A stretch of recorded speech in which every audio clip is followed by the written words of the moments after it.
జయరామ్ గారితో మాట్లాడదాం. జయరామ్ గారు, కాంగ్రెస్ లో జరుగుతున్నటువంటి ఈ చర్చ అంతా కేవలం కేబినెట్ విస్తరణలో తనకు మంత్రి పదవి దక్కలేదనేటువంటి అక్కస్తోనే రాజగోపాల్ రెడ్డి మాట్లాడుతున్నారు. అది ఆయన వ్యక్తిగతమైనటువంటి అభిప్రాయాలు. ఆ విమర్శల్ని అలాగే మాత్రమే చూడాలి. దానికి పార్టీకి, ప్రభుత్వానికి ఎలాంటి సంబంధం లేదు.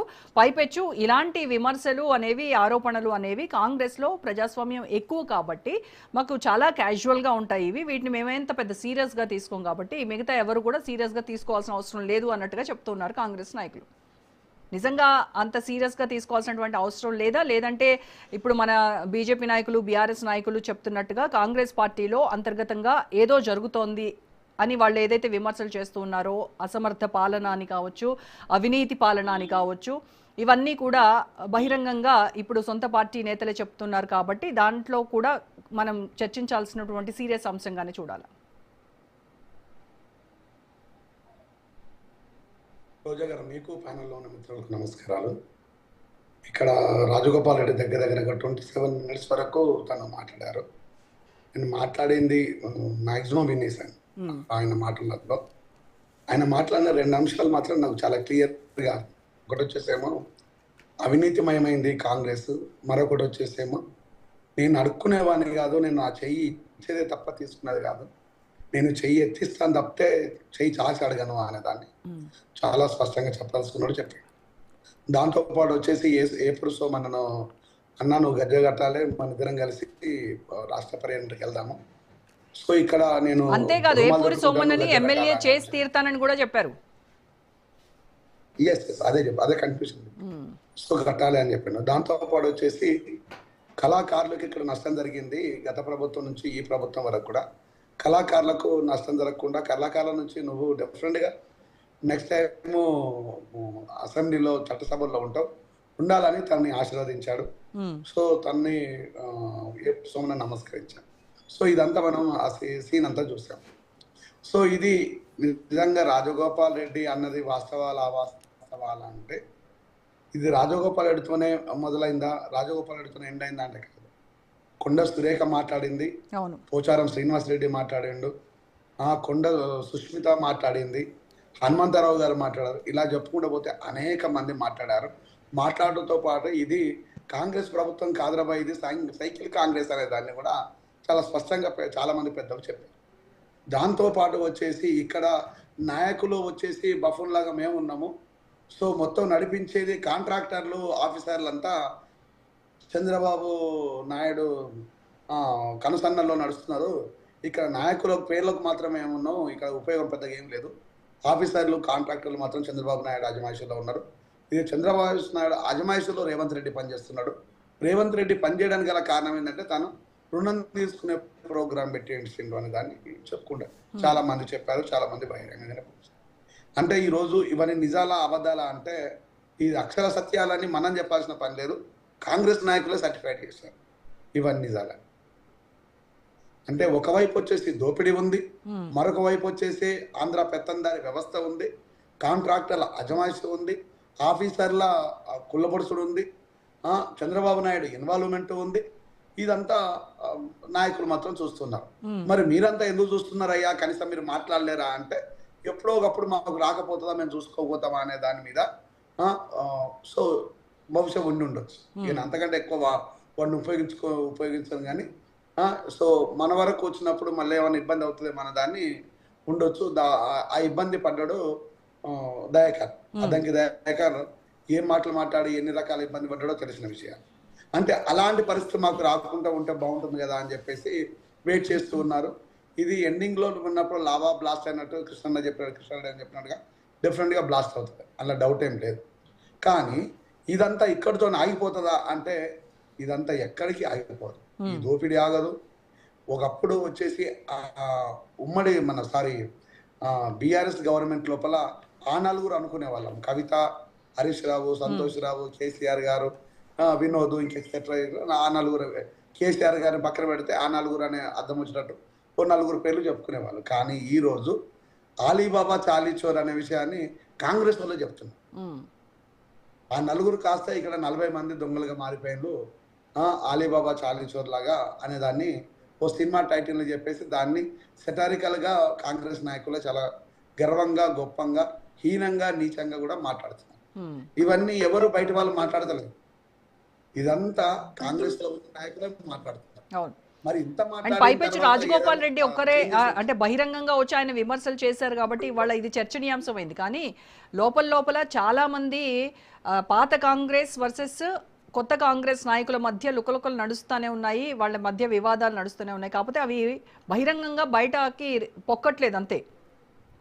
ఇప్పుడు పాత కొత్త కాంగ్రెస్ గారు కాదు రోజా గారు, సైకిల్ కాంగ్రెస్ అని వాళ్ళు చాలా స్పష్టంగా చెప్పారు. అంటే తెలుగుదేశం పార్టీ నుంచి వచ్చిన నాయకులు కాంగ్రెస్ కి అవతారం ఎత్తేసిన తర్వాత కూడా వాళ్ళ పోకడులు వాళ్ళ బిహేవియర్ అంతా ఇంకా సైకిల్ కాంగ్రెస్ లాగానే బిహేవ్ చేస్తున్నారు. ఎందుకంటే ఎన్టీఆర్ గారి విగ్రహం పెట్టడంతో ఎవరు తప్పని పెట్టడం లేదు, కానీ ఎన్టీఆర్ గారి విగ్రహం పెట్టడంతో పాటు ఇలా ఎన్టీఆర్ గారిది ఆ విగ్రహానికి 100% డిజర్వ్. ఆయన ఎన్ని విగ్రహాలు పెట్టినా డిజర్వ్, అలా డౌట్ ఏం లేదు. కానీ మా తెలంగాణ నాయకుల విగ్రహాలు కూడా ఒక్కటిగానే ఉండాలి కదా, దాన్ని ఎందుకు మనము పెట్టుకోలేకపోయాము అనే దాన్ని ప్రశ్నించినప్పుడు రేవంత్ రెడ్డి ముఖం ఎక్కడ పెట్టుకుంటాడు అని వీళ్ళ నాయకులే చెప్తున్నారు. తెలంగాణ లోపల అనేక మంది నాయకుల విషయాలకు వచ్చినప్పుడు, సినిమా ఇండస్ట్రీకి వచ్చినప్పుడు జయరాజ్ గారు ఇక్కడ నుంచి పోయి బాలీవుడ్ లోపల అత్యున్నతమైన రాజ్ కపూర్ తో పాటు వాళ్ళ తనతో పాటు పనిచేసిన ఆయన, రాజ్ కపూర్ తో పనిచేసిన ఆయన, ఆయన 300కు పై సినిమాలు సూపర్ స్టార్ గా పనిచేసిన ఆయన ఇక్కడ గుర్తింపు లేకుండా పోయింది. ప్రభాకర్ రెడ్డి గారు తను దగ్గరగా కొన్ని 25 నుంచి 30 వేల కోట్ల ప్రాపర్టీని దారాదత్తం చేసినా కూడా ఆయనకు గుర్తింపు లేకుండా పోయింది. ఇక్కడ అనేక మంది కళాకారులు, ఇక్కడ కాంతారావు గారు కావచ్చు, ప్రభాకర్ రెడ్డి గారు కావచ్చు, ఇట్లా అనేక మంది వాళ్ళకి ఎవరికి గుర్తింపు లేదు. రాజకీయ నాయకులుగా పివి నరసింహారావు గారు గురించి మొదలుకుంటే అనేక మంది కవులు ఎన్టీఆర్ గారు మెచ్చిన కవి శ్రీనారాయణ రెడ్డి గారు, సో మనసు కవి శ్రీనారాయణ రెడ్డి గారు అనుకున్నారు ఆయన. అంటే ఇక్కడ కవుల నుంచి తీసుకున్నా, కళాకారులు తీసుకున్నా, రాజకీయ నాయకులు తీసుకున్నా, సినిమా ఇండస్ట్రీ తీసుకున్నా, వీళ్ళు ఎవరు కనిపించట్లేదండి. ఒక ఆంధ్ర నుంచి వచ్చిన అంటే ఒక ఎన్టీఆర్ విగ్రహం పెట్టడంతోనే కాంగ్రెస్ పార్టీ మొత్తం సైకిల్ కాంగ్రెస్ అయిపోతుందా? అంటే వాళ్ళ అహర్నిశలు తెలంగాణ కోసం, ప్రజల కోసం కష్టపడుతూ వాళ్ళు ఇచ్చినటువంటి హామీలను అమలు చేయడానికి నిత్యం శ్రమిస్తూ ఉన్నటువంటి నేతలు మేము అని చెప్తా ఉన్నారు కదా కాంగ్రెస్ నాయకులు. మీరు అట్లా ఎలా మాట్లాడతారు జయరాం గారు? ఇది పెద్ద జోక్ కదా అండి రోజా గారు. నేను 10 ఏళ్ల నుంచి నా అన్న బీఆర్ఎస్ లో ఉన్నా కూడా నిలదీసేసి ఫుట్బాల్ ఆడుకొని ఆ బీఆర్ఎస్ పార్టీని ఈ క్షణం వరకు కూడా నిలదీసిన దాఖలాలు నా చరిత్ర నాకుంది. రేవంత్ రెడ్డికి ఏముందండి? రేవంత్ రెడ్డి అన్నదమ్ములది సెటిల్మెంట్లు, భూదందా, రేవంత్ రెడ్డిది రియల్ ఎస్టేట్ వ్యాపారం, ఇంకా తీసుకొస్తే డబ్బులు పెట్టవచ్చు అనే దాన్ని ఒక నానుడి, అది నిజాలు అబద్ధాలు నాకు తెలియదు. ఇలా చెప్పుకుంటూ పోతే ఇక్కడ రియల్ ఎస్టేట్ ఇప్పటికి కూడా అడ్మినిస్ట్రేషన్ కంటే రియల్ ఎస్టేట్ వ్యాపారమే జరుగుతుంది అనేది వాస్తవం. ఈ రోజు కాంగ్రెస్ విషయానికి వస్తే కాంగ్రెస్ గీత తప్పింది అంటే ఎన్నిసార్లు రేవంత్ రెడ్డి గీత తప్పలేదని కాంగ్రెస్ నాయకులు చెప్తున్నారు. అక్కడ కాంగ్రెస్ సభల లోపల తెలుగుదేశం పార్టీ నాయకులు వచ్చేసి పచ్చ జెండాలు ఒప్పుకుంటూ జై తెలుగుదేశం పార్టీ, జై ఎన్టీఆర్, జై చంద్రబాబు నాయుడు అని చెప్తూ ఉంటే దాన్ని ప్రోత్సహించి ఉత్సాహపడే మన రేవంత్ రెడ్డి ఇది గీత తప్పినట్టు కదా అని చెప్పేసి కాంగ్రెస్ నాయకులు చెప్తున్నారు. అంటే ఇలా చెప్పుకోడు ఎవ్వరు, మనం ఏ ఒక్క మాట వాళ్ళ గురించి. అంటే ఇప్పుడు రాజగోపాల్ రెడ్డి పైన కూడా గీత దాటాడు కాబట్టి వేటు తప్పదు అని పిసిసి చీఫ్ మాట్లాడారు కదా. అంటే ఖచ్చితంగా వేటు ఉంటుంది అనుకోవచ్చా, లేకపోతే కొండా సురేఖ వీళ్ళ లిస్ట్ లోనే రాజగోపాల్ రెడ్డి కూడా ఉంటారా? అది $1 మిలియన్ ప్రశ్న. రాజగోపాల్ రెడ్డి మీద వేటు పడుతుందని నేను ఏమనుకోవటం లేదు, ఇక్కడ ఉన్న వాళ్ళు కూడా ఏమనుకోవట్లేదు, మీరు కూడా ఏమనుకోవటం లేదు.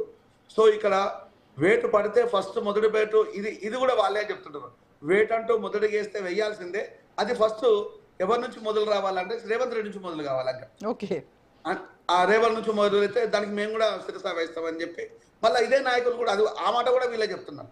వేటు వేయాల్సిందే, తప్పు లేదు, తప్పు చేసినప్పుడు అది ఎక్కడి నుంచి మొదలు కావాలి అనుకుంటే అక్కడి నుంచి మొదలు కావాలి. హైదరాబాద్ ఎక్కడి నుంచి మొదలు రావాలంటే తిరుపతి రెడ్డి ఇంటి దగ్గర నుంచి మొదలు కావాలంటుంటారు. అవినీతి ఎక్కడి నుంచి మొదలైంది అంటే మళ్ళీ రేవంత్ రెడ్డి దగ్గర నుంచి మొదలు కావాలంట. అంటే ఈ రోజు ఎక్కడ చూసినా కూడా ఏ వేలు చూపించినా కూడా ఫస్ట్ నీ కుటుంబం నుంచి, నీ వ్యక్తుల నుంచే మొదలవుతున్నప్పుడు ఒక ముఖ్యమంత్రిగా అంత చులకన భావం అనే దాన్ని తీసుకుపోతూ ఉంటే నువ్వు ఏం మాట్లాడుతుంటావు? నీకంటూ ఒక స్పెషాలిటీ అనేది ఉన్నాయి. ఈరోజు కేసీఆర్ గారు చెప్పుకోవడానికి ఉన్నది, నా కూతుర్ని సైతం నేను నా పార్టీ నుంచి తీసి పడేస్తాను, పార్టీకి వ్యతిరేకంగా పనిచేస్తున్నా. అట్లా నువ్వేమైనా చేయగలిగినావా కనీసం? కనీసం చెప్పుకోవడానికైనా ఉన్నది. ఆ నిజం ఎంత, అబద్ధం ఎంత, అవినీతి జరిగిందా జరగలేదా అనేది ప్రజలకు తెలుసు. ప్రజలు దానికి తీర్పు కూడా ఇచ్చింది, యా అది వేరే విషయం. కానీ నువ్వు ఇప్పుడు ఏం చేస్తున్నావు? నువ్వు నిజంగా ఏం చేస్తున్నావు ఈరోజు రాజగోపాల్ రెడ్డి అనే మాటల లోపల ఆక్రోశంతో పాటు, ఆవేదనతో పాటు వాస్తవాలు కూడా ఉన్నాయి. ఎస్ ఎస్ ఈరోజు అవి లేవా? Yeah. ఆక్రోశన ఉంది, ఆవేదన ఉంది, టార్గెట్ ఉంది, వాస్తవం కూడా ఉంది. ఎస్ ఎస్ మరి ఇవన్నింటిని మనం ఒక్కదాన్నే మనం ఎందుకు మనము దాన్ని ఎలివేట్ చేస్తుంటాం? ఎస్ ఇవన్నీ ఒక్కడితోనే కాదు. ఈరోజు రేవంత్ రెడ్డి లోపల మార్పు కావాలి. Yeah. రేవంత్ రెడ్డి ఫస్ట్ మార్చాల్సింది ఏంటంటే, నిజంగా నీ చేత అయితే రేవంత్ రెడ్డి నీకు ఒక సలహా ఇస్తాను. ఈరోజు 86,000 కోట్ల రూపాయల ఆదాయాన్ని నువ్వు ఆల్కహాల్ మీద వదులుతున్నావు. దాని మీద నువ్వు ఎవరిని చంపుతున్నావు అంటే తెలంగాణ బిడ్డల్ని చంపుతున్నావు, తెలంగాణ కుటుంబాలను నాశనం చేస్తున్నావు, తెలంగాణ ఆడపడుచుల గత ప్రభుత్వాల్లో ఈ లిక్కర్ ఆదాయం లేదండి. ఉంది. మీకు 2014 వరకు ఉమ్మడి ఆంధ్రప్రదేశ్ లోపల ఆదాయం 14,000 కోట్లు అయితే, ఇది 2023 వరకు వచ్చేసి 46,000 కోట్లు. 2023 నుంచి మరి అంత ప్రజాశ్రేయస్సే ముఖ్యం అనుకున్నప్పుడు బీఆర్ఎస్ అసలు బ్యాన్ చేయొచ్చు కదా, లిక్కర్ బ్యాన్ చేయొచ్చు కదండి.